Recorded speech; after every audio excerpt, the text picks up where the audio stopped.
Céline Guivarch, on a pas mal parlé depuis le début de construction neuve. Or, on sait que chaque année, ce chiffre de 1% circule. 1%, les bâtiments qui sortent de terre représentent 1% du parc, et probablement maintenant un peu moins, puisque ce chiffre est ancien.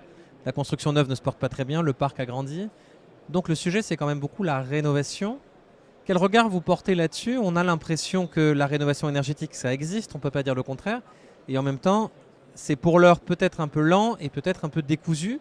Est-ce qu'il y a là-dessus un champ pour coordonner, massifier et globaliser chaque rénovation pour que on ne s'occupe pas juste de la fenêtre, de la chaudière ou de l'isolation des combles, mais qu'on fasse les trois ensemble?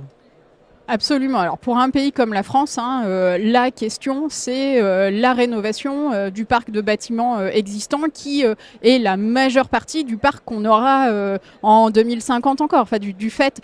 Et la construction neuve, parce que c'est de l'artificialisation des terres, parce que ça contribue aussi aux émissions. Donc il y a aussi une question de comment utiliser au mieux les bâtiments existants et toute la question des logements vacants, etc.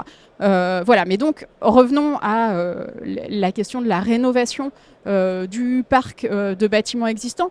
On a en fait les deux enjeux. On a l'enjeu d'isolation et de rénovation thermique complète pour les amener à des niveaux de consommation énergétique extrêmement faibles et zéro émission. Et les rendre adaptés à un climat dans lequel les vagues de chaleur sont plus intenses et plus fréquentes, avec le grand risque de ce qu'on appelle la maladaptation, un peu réactive, avec cette fréquence qui augmente, on finit par s'équiper en clim si on en a les moyens, et en fait on amplifie le problème parce que c'est des besoins énergétiques, et puis ça rejette de la chaleur à l'extérieur, donc c'est aussi amplifier le phénomène d'îlot de chaleur urbain dans les villes.